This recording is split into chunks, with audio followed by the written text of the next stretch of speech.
Bugun sizlar bilan pashsha va chivin haqida mulohaza yuritamiz. Ko'p internetda kuzataman. Odamlar ikkiga bo'linib olingan. Kunduzi ovqatlarga qo'nadigan qora hasharot birovlar chivin deydi, boshqasi pashsha deydi.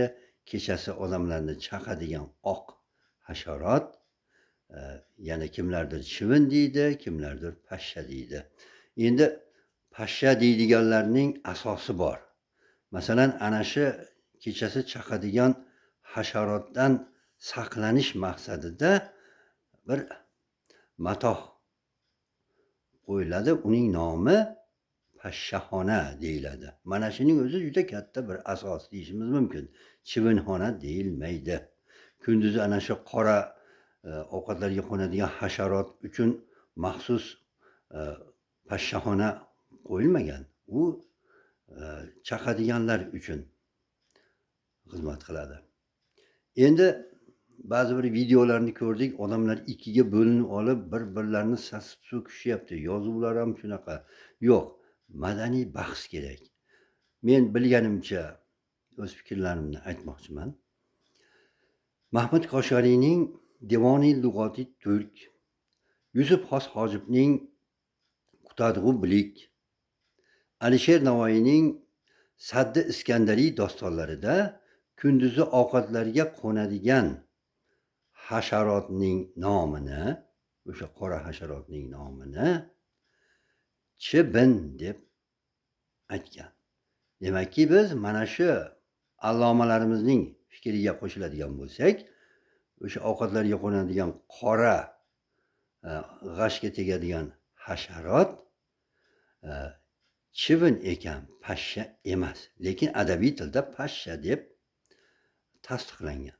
Kechasi g'ing'illaydigan, odamlarni g'ashiga tegadigan, chaqib bezovta qiladigan hasharot esa adabiy tilda chivin deb ataladi, lekin aslida u pashsha. Endi boshqa turkiy tillarga quloq soladigan bo'lsak, masalan, qozoq tilida, qirg'iz tilida, tatar, boshqirt tillarida, Ozarbayjon, turk tillarida ham biroz o'zgargan. O'sha shibin, suvin, chivin, chibun kabi shakllarda berilgan. Demak, ana shu qora hasharot chivin ekan.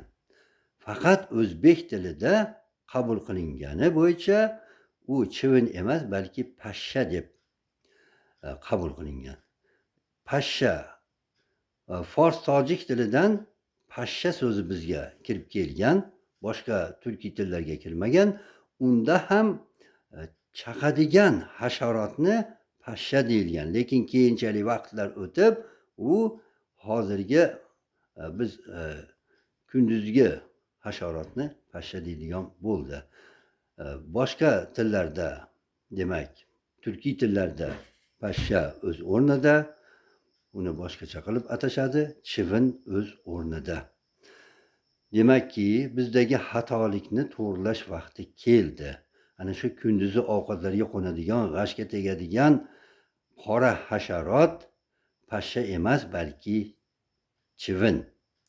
Kechasi bezovta qiladigan, chaqadigan hasharot esa pashsha bo'ladi. Endi qadimda bizda ana shu hasharotni iskabtapor ham deb aytilgan. Endi hozirgi pashshalarga nisbatan kattarog'i. Demak, uni yo pashsha deyishimiz kerak yoki iskabtapor deb ataganimiz ma'qul.